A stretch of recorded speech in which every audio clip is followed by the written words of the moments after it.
Vote ചോരി, vote കൊള്ള അത്യന്തം ആഘാതശേഷിയുള്ള ഒരു പുത്തൻ വാക്കാണ് രാഹുൽ ഗാന്ധി ഇന്ത്യൻ രാഷ്ട്രീയ മണ്ഡലത്തിൽ ഇന്നലെ കോയിൻ ചെയ്തത്.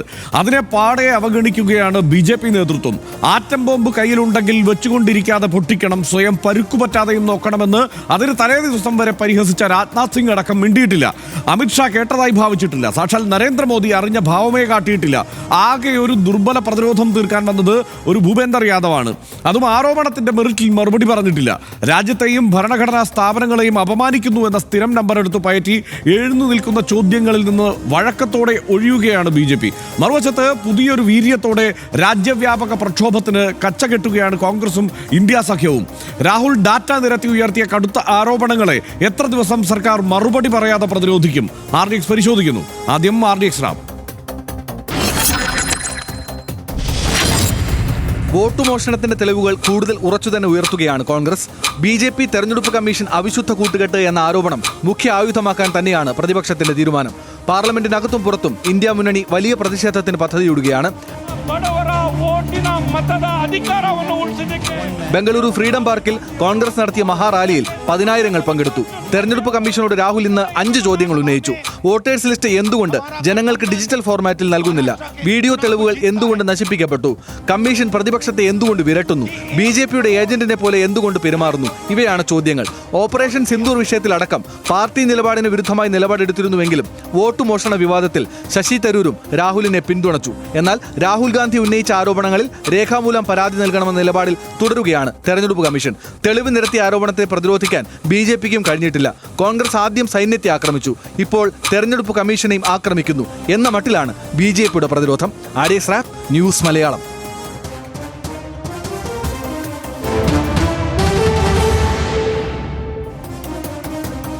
ബംഗളൂരുവിലെ പ്രതിഷേധ റാലിയിൽ BJPക്കായി തെരഞ്ഞെടുപ്പ് കമ്മീഷൻ വോട്ട് മോഷണം നടത്തിയെന്ന ആരോപണം രാഹുൽ ഗാന്ധി ആവർത്തിച്ചു.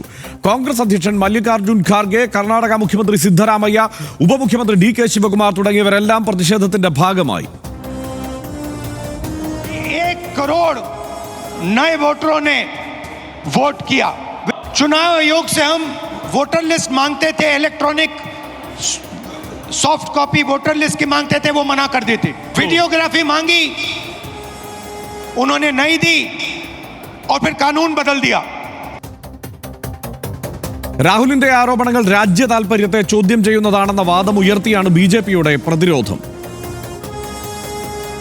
तो जो मेरे मित्र कह रहे थे कि नेता प्रतिपक्ष राहुल गांधी जी कितना बड़ा झूठ तैयारी करके बोल सकते हैं, बिना तैयारी तो कर ही नहीं होगी, इतना बड़ा प्रेजेंटेशन दिया था. सुप्रीम कोर्ट की टिप्पणी पे कांग्रेस के नेता सुप्रीम कोर्ट को ऊंचा नीचा बोलने में नहीं चूकते. രാഹുൽ തെളിവുകൾ പുറത്തുവിട്ടതിന് പിന്നാലെ തൃശൂർ ലോക്സഭാ മണ്ഡലത്തിൽ വോട്ടർ പട്ടികയിൽ ക്രമക്കേടുകൾ നടന്നുവെന്ന ആരോപണം വീണ്ടും സജീവമായി. അന്ന് തന്നെ ഇക്കാര്യം ചൂണ്ടിക്കാട്ടി പരാതി നൽകിയ സ്ഥാനാർത്ഥി കൂടിയായിരുന്നു VS സുനിൽകുമാർ അടക്കമുള്ളവർ ഇത്തവണ രംഗത്തെത്തി. തൃശൂർ ലോക്സഭാ മണ്ഡലത്തിൽ സമാനമായ രീതിയിലുള്ള ഒരു മാനിപ്പുലേഷൻ ഇലക്ഷൻ കമ്മീഷന്റെ ഒത്താശയോടുകൂടി ഇവിടെ BJP നടപ്പിലാക്കിയിട്ടുണ്ട്. ആരോപണങ്ങളില്ലാത്ത വിധത്തിൽ ഇലക്ഷൻ പ്രക്രിയ കൊണ്ടുപോകാൻ തീർച്ചയായും ഇലക്ഷൻ കമ്മീഷന് ബാധ്യതയുണ്ട്, കേന്ദ്ര ഗവൺമെൻറ്റിന് ബാധ്യതയുണ്ട്.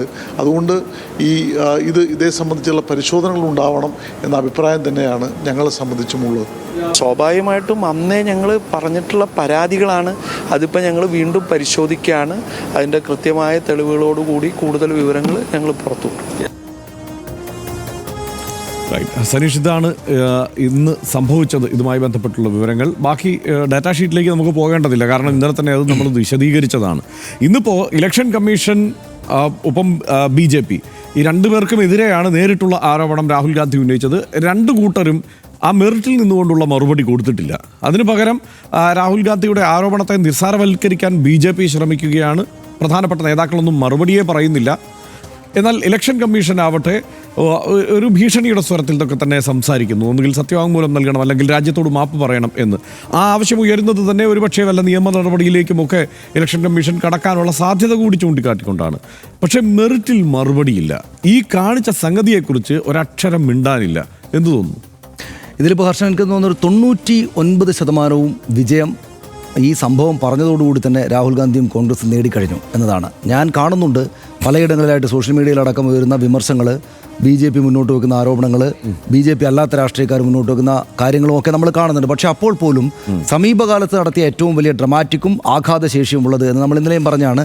അങ്ങനെ ഒരു നീക്കത്തിലൂടെ രാഹുൽ ഗാന്ധി അത് നടത്തിയപ്പോൾ തന്നെയും 99% വിജയവും നേടിക്കഴിഞ്ഞു എന്നാണ് ഞാൻ വിചാരിക്കുന്നത്. അതിൻ്റെ ഉദാഹരണമായിട്ട് ഞാൻ കാണുക, ശശി തരൂർ ഇതിനെ പിന്തുണച്ച് രംഗത്ത് വന്നു. അതായത് ഇത് വളരെ മോശമാണ് കയ്യാലപ്പുറത്തിരിക്കുകയായിരുന്നു. അതായത് ഇതേക്കാൾ വലിയ രാഷ്ട്രീയ പ്രശ്നമാണല്ലോ പെഹൽഗാമും ഓപ്പറേഷൻ സിന്ദൂറും. ഇവിടുത്തെ ആഭ്യന്തരമായിട്ടുള്ള ഈ വോട്ടേഴ്സ് ലിസ്റ്റ് പ്രശ്നത്തെക്കാൾ വലിയ പ്രശ്നമാണല്ലോ അത്. അതിനകത്ത് കോൺഗ്രസിനോടൊപ്പം നിൽക്കാത്ത ആളാണല്ലോ ശശി തരൂർ. വലിയ ഞാൻ ഇത്തരം സന്ദർഭങ്ങൾ ഇങ്ങനെ സ്റ്റാൻഡ് എടുക്കുക എന്ന് പറഞ്ഞ് മാറി എന്ന ശശി തരൂർ പോലും ഒന്നും മിണ്ടാതിരിക്കാൻ പോലും പറ്റാത്ത വിധം ഒരു രാഷ്ട്രീയ പ്രശ്നം എന്ന് വെച്ചാൽ ഇതിനകത്ത് സ്റ്റാൻഡ് എടുക്കാതിരിക്കാൻ ആർക്കും പറ്റാത്ത വിധമുള്ള രാഷ്ട്രീയ പ്രശ്നത്തെ രാഹുൽ ഗാന്ധിയും കോൺഗ്രസും മുന്നോട്ട് വെച്ചു എന്നിടത്ത് തന്നെ വിജയമായി കഴിഞ്ഞു. പിന്നെ സകലമാന സംഗതികളിലും വിജയിക്കുന്ന BJPക്ക് ഇപ്പോഴും ഇതിൽ മെറിറ്റിൽ, ഹർഷൻ പറഞ്ഞ പോലെ മെറിറ്റിലൊരു മറുപടി കൊടുക്കാൻ ഇതിനകത്ത് സാധിച്ചിട്ടേ ഇല്ല എന്ന കാര്യവും നമ്മുടെ കൈവശമുണ്ട്. ഇപ്പോൾ നമ്മുടെ മുന്നിലുള്ള സാഹചര്യം എന്താണ്? അതായത് 3 സംവിധാനങ്ങൾ എതിരായിരുന്നു രാഹുൽ ഗാന്ധിക്കും കോൺഗ്രസിനും ആകെ. ഒന്ന് കോടതിയിൽ നിന്ന് തൊട്ടു മുമ്പാണ് അദ്ദേഹം ഇന്ത്യക്കാരൻ തന്നെയല്ല എന്ന ഒരു രാഷ്ട്രീയ നേതാവിനെതിരെ, പ്രത്യേകിച്ച് ഒരു ദേശീയ തലത്തിലെ ഏറ്റവും പ്രധാനപ്പെട്ട രാഷ്ട്രീയ നേതാവിനെതിരെ വരാവുന്ന ഏറ്റവും ഹിംസാത്മകമായ കമൻറ്റ് കോടതിയുടെ ഭാഗത്തു നിന്നാണ് വന്നത്. മറ്റൊന്ന് തെരഞ്ഞെടുപ്പ് കമ്മീഷൻ, മറ്റൊരു വലിയ പ്രബല സംവിധാനം. തെരഞ്ഞെടുപ്പ് കമ്മീഷൻ ആവശ്യപ്പെട്ട പേപ്പറൊന്നും കൊടുക്കാതെ തെരഞ്ഞെടുപ്പ് കമ്മീഷൻ പൂർണ്ണമായിട്ടും BJPക്ക് വേണ്ടി നിൽക്കുകയാണെന്ന തോന്നലുണ്ടാക്കിയായിരുന്നു. മറ്റൊന്ന് മാധ്യമങ്ങൾ, നമ്മൾ ദേശീയ മാധ്യമങ്ങൾ എന്ന് വിളിക്കുന്ന ഈ 3ാം പ്രബല സംവിധാനം ഇദ്ദേഹം ഇത്രയും വലിയൊരു വാർത്താ സമ്മേളനം നടത്തിയപ്പോൾ കൊടുത്തുപോലുമില്ല. കേരളത്തിലെ മാധ്യമങ്ങളെല്ലാവരും, ടെലിവിഷൻ മാധ്യമങ്ങളെല്ലാം, വാർത്താ ചാനലുകളെല്ലാവരും തന്നെ ഇത് സംപ്രേഷണം ചെയ്തപ്പോൾ, അദ്ദേഹത്തിൻ്റെ രാഷ്ട്രീയ പാർട്ടിക്ക് എതിരായിട്ടുള്ള രാഷ്ട്രീയ പാർട്ടി ഒഴികെ ബാക്കി എല്ലാവരും സംപ്രേഷണം ചെയ്തപ്പോൾ ഇവരൊരു വരി കൊടുത്തുപോലുമില്ല. അതായത് രാജ്യത്തെ പ്രതിപക്ഷ നേതാവാണ്, ഭരണഘടനാപരമായിട്ട് പ്രധാനമന്ത്രി കഴിഞ്ഞാൽ പിന്നെ സ്ഥാനമുള്ള പ്രതിപക്ഷ നേതാവ് ഇതുപോലൊരു വാർത്താ സമ്മേളനം രാജ്യത്തെ തെരഞ്ഞെടുപ്പ് കമ്മീഷനെതിരെ നടത്തുമ്പോൾ അതിൻ്റെ വാർത്താമൂല്യത്തിൻ്റെ വലുപ്പം പോലും തമസ്കരിച്ച് കളഞ്ഞ ദേശീയ മാധ്യമങ്ങൾ. ഈ 3 പ്രബല സംവിധാനങ്ങൾക്കും മുകളിലൂടെ പറന്ന് രാഹുൽ ഗാന്ധി അദ്ദേഹത്തിൻ്റെ പോയിന്റ് മുന്നോട്ടേക്ക് വെച്ചു. രാജ്യം മുഴുവൻ ചർച്ചയാക്കി, രാജ്യത്തിന് പുറത്തും ചർച്ചയാക്കി. ഇതാണ് പ്രധാനപ്പെട്ട കാര്യങ്ങൾ. മറ്റ് 3 നേട്ടങ്ങൾ അദ്ദേഹം ഉണ്ടാക്കി. അതിലൊന്നാമത്തെ നേട്ടം, താഴെത്തട്ടിൽ ശ്രദ്ധിക്കേണ്ടതിൻ്റെ ആവശ്യകത പ്രതിപക്ഷ പാർട്ടികളെ, പ്രത്യേകിച്ചും അദ്ദേഹത്തിൻ്റെ തന്നെ പാർട്ടിയെ ഓർമ്മപ്പെടുത്തി. അദ്ദേഹത്തിൻ്റെ പാർട്ടിയുടെ പ്രവർത്തകരെ, ഈ കശ്മീർ തൊട്ട് കന്യാകുമാരി വരെയുള്ള ആളുകളെ, എല്ലായിടത്തും ആളുകളുണ്ടാവുമല്ലോ അദ്ദേഹത്തിൻ്റെ പാർട്ടിക്ക്, താഴെത്തട്ടിൽ ഈ വോട്ടേഴ്സ് പട്ടികയൊക്കെ പരിശോധിക്കേണ്ടതിൻ്റെ പ്രാധാന്യം അദ്ദേഹം വൈകിട്ടാണെങ്കിലും ഇതിലൂടെ ബോധ്യപ്പെടുത്തി. രണ്ടാമത്തേത്, ഇതുപോലൊരു കഠിനാധ്വാനം ചെയ്യാൻ തങ്ങൾ സജ്ജരാണ്, കഠിനാധ്വാനം ചെയ്യാൻ ആളുള്ള പാർട്ടിയാണ് ഇപ്പോഴും കോൺഗ്രസ് എന്ന് വീണ്ടും രാജ്യത്തിന് മുമ്പാകെ വെച്ചു. കാരണം 7.5 അടി നമ്മളെ കണ്ടാണല്ലോ, അത്രയും ഉയരത്തുള്ള പേപ്പർ മുഴുവൻ പരിശോധിച്ചിട്ട് ഡിജിറ്റൽ രേഖകൾ തെരഞ്ഞെടുപ്പ് കമ്മീഷൻ കൈമാറിയിരുന്നെങ്കിൽ ഒരുപക്ഷെ ഇത്ര വലിയ ഇമ്പാക്റ്റ് ഉണ്ടാക്കാൻ പറ്റില്ലായിരുന്നു.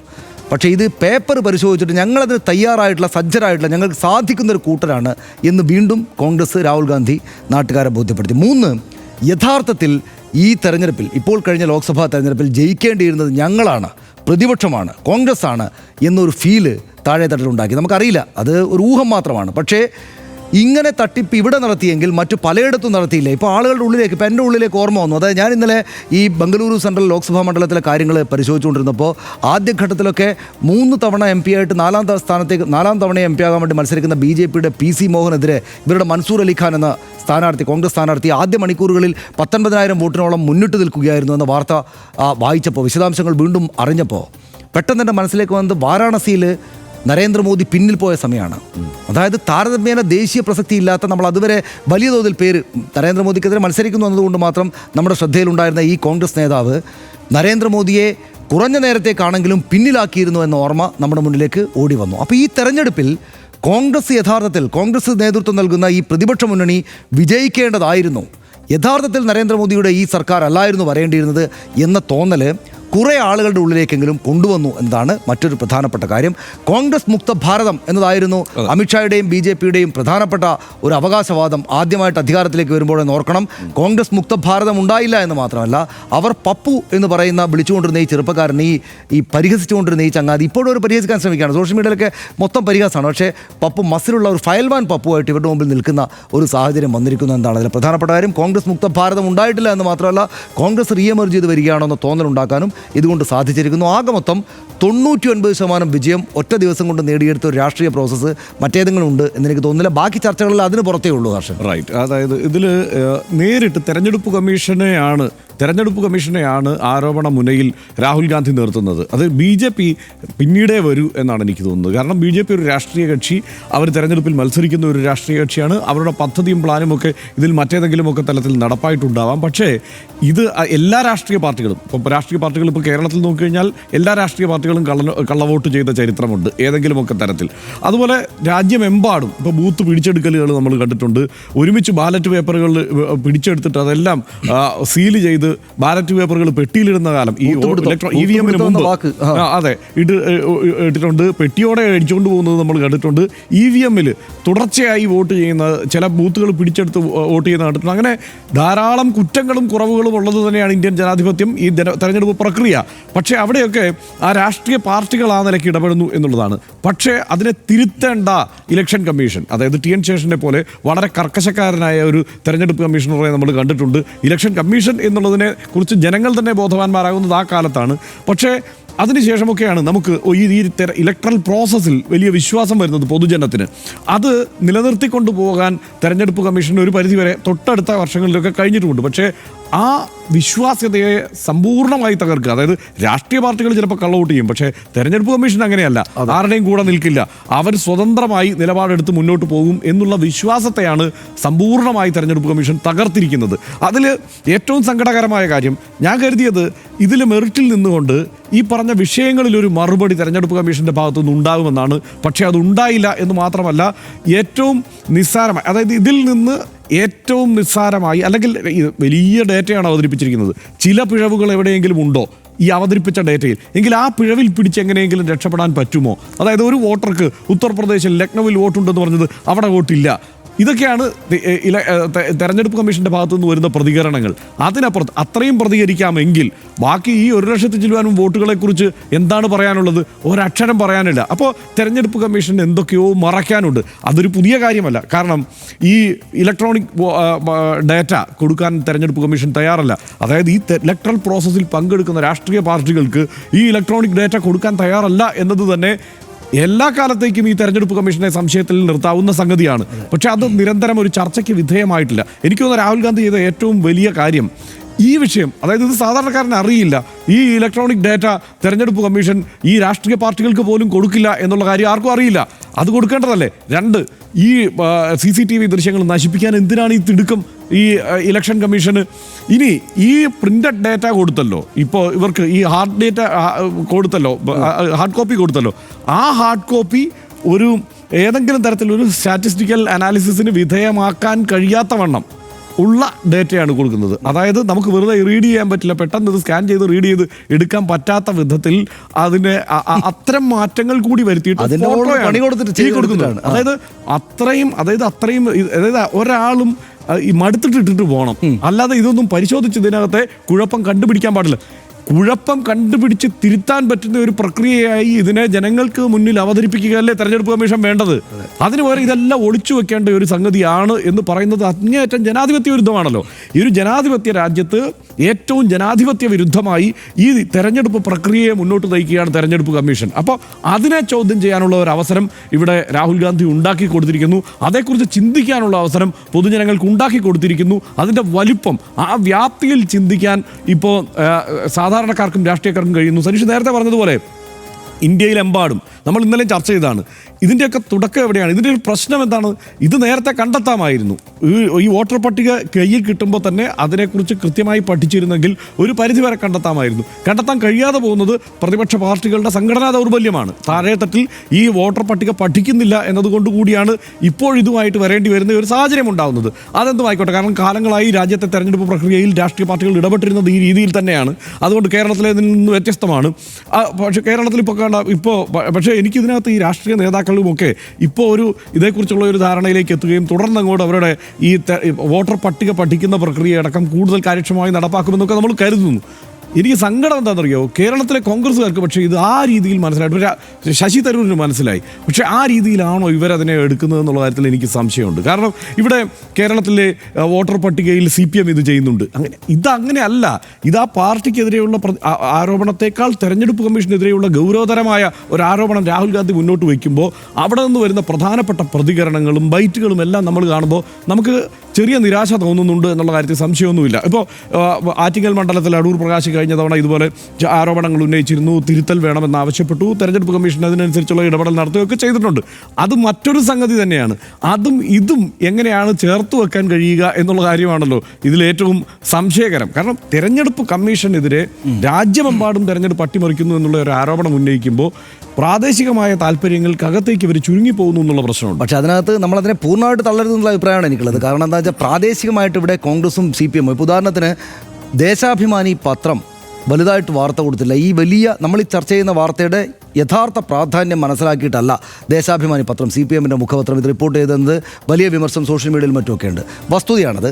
നമ്മൾ ഈ വാർത്തയുടെ ദേശീയ പ്രാധാന്യത്തിൻ്റെ വലുപ്പത്തിനനുസരിച്ചിട്ടല്ല ദേശാഭിമാനി റിപ്പോർട്ട് ചെയ്തതെന്ന് വസ്തുതയാണ്. പക്ഷേ നമ്മൾ കാണേണ്ടത് രാഹുൽ ഗാന്ധി ഇവിടെ കോൺഗ്രസും CPM നേർക്കുനേരാ മത്സരം. ദേശാഭിമാനി രാഹുൽ ഗാന്ധി ഇതാ ഗംഭീരമായിട്ടൊരു കാര്യം നടത്തിയിരിക്കുന്നു, ഒരു മൂവ് നടത്തിയിരിക്കുന്നു എന്ന മട്ടിൽ അവരുടെ ഫ്രണ്ട് പേജ് മുഴുവൻ എടുത്തിട്ട് ഇതിൻ്റെ രാഷ്ട്രീയ പ്രാധാന്യം കൊണ്ട് റിപ്പോർട്ട് ചെയ്യണം എന്ന് നമ്മൾ ശഠിക്കരുത്, ഒരാളും ശഠിക്കരുത്.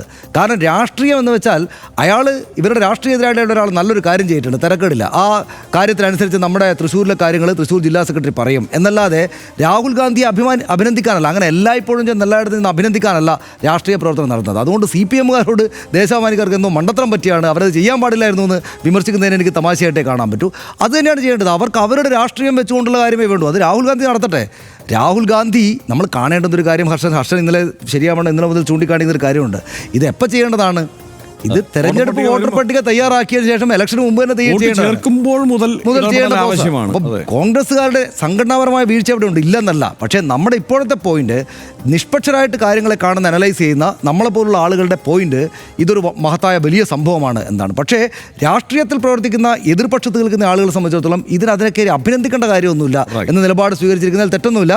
അതേ സ്റ്റാൻഡ് അടൂർ പ്രകാശും കോൺഗ്രസ്സുകാരും എടുത്തായിട്ട് കണ്ടാൽ മതി. കാരണം ഇവിടെയുള്ള രാഷ്ട്രീയത്തിനകത്ത് അത് പ്രധാനപ്പെട്ടാണ്. ഒറ്റ കാര്യം കൂടെ, അതായത് ഇത് ഹർഷൻ നേരത്തെ പറഞ്ഞു, അതായത് എല്ലാ മണ്ഡലങ്ങളും പ്രത്യേകിച്ച് കേരളത്തിൽ ഉറപ്പാണ് പ്രാദേശിക തലങ്ങളിൽ ഈ വോട്ടർ പട്ടിക എന്ന് പറയുന്ന ഇതിൻ്റെ പ്രാഥമിക കേന്ദ്രത്തെ വിശദമായിട്ടുള്ള പരിശോധനകൾക്ക് വിധേയനാക്കാൻ എല്ലാ പാർട്ടികളും കോൺഗ്രസും CPMഉം BJPയും തയ്യാറാകും. പിന്നെ ചില ആളുകളെങ്കിലും ഈ മണ്ഡലമൊക്കെ മാറിച്ചേർന്ന് ആളുകളെ ചേർക്കാമെന്നും മറ്റ് സംസ്ഥാനങ്ങളിൽ നിന്ന് വന്നിരിക്കുന്ന തൊഴിലാളികളെ ഇവിടെ വോട്ട് ചേർത്ത് വിജയത്തെ മാനിപ്പുലേറ്റ് ചെയ്യാമെന്നൊക്കെ വിചാരിച്ചാൽ ഇനി അത് നടക്കില്ല എന്ന് എനിക്ക് തോന്നുന്നുണ്ട്. റൈറ്റ്. ദേശം, ദേശരാഷ്ട്രം, ഭരണം, ഭരണകൂടം, ഭരണഘടനാ സ്ഥാപനങ്ങൾ ഇതെല്ലാം വ്യത്യസ്ത അർത്ഥതലങ്ങളുള്ള സങ്കല്പങ്ങളാണ്. ഭരണത്തെയോ ഭരണകൂടത്തെയോ സർക്കാരിനെയോ രാഷ്ട്രീയമായി വിമർശിച്ചാൽ അതൊരിക്കലും ദേശത്തിനോ ദേശരാഷ്ട്രത്തിനോ എതിരായ വിമർശനമാകില്ല, ദേശീയതയെ അപമാനിക്കലാവില്ല. രാജ്യത്തിൻ്റെ ജനാധിപത്യ സംവിധാനത്തിൻ്റെ അടിവേരിനെ തന്നെ ഇളക്കുന്നതെന്ന് പ്രഥമ ദൃഷ്ട്യാ കാണാവുന്നത്ര ഘനമുള്ള ആരോപണമാണ് ഇന്ത്യയുടെ പ്രതിപക്ഷ നേതാവ് ഉയർത്തിയത്. അതിനെ പ്രതിരോധിക്കുന്നത് ഇന്ത്യയെ അപമാനിക്കുന്നു എന്ന ഒറ്റ വാചകം പറഞ്ഞാകരുത്. സർക്കാരല്ല രാജ്യം എന്ന് RDX ഉത്തമ ബോധ്യത്തോടെ ഒന്നുകൂടി ഓർമ്മിപ്പിക്കട്ടെ. രാഹുൽ ഗാന്ധി തെളിവുകളടക്കം ഉയർത്തിയ മാരക പ്രഹരശേഷിയുള്ള ആരോപണം തെറ്റാണെങ്കിൽ സർക്കാർ മറുതെളിവുകൾ നിരത്തി അതിനെ പൊളിക്കണം. രാഹുൽ ഗാന്ധി ഉയർത്തിക്കാട്ടിയ സ്ഥിതിവിവര കണക്കുകൾ തെറ്റെന്ന് തെളിയിക്കണം. ഡെൻമാർക്കിൽ എന്തോ ചീഞ്ഞു നാർന്നു എന്ന ഷേക്സ്പിയറിയൻ പ്രയോഗമുണ്ടല്ലോ, നേരിയ തിരുത്തോടെ RDX അതിനെ കടം കൊള്ളട്ടെ. ഈ രാജ്യത്ത് എന്തോ ചീഞ്ഞു നാറുന്നുണ്ട്. അടുത്ത വിഷയത്തിലേക്ക്.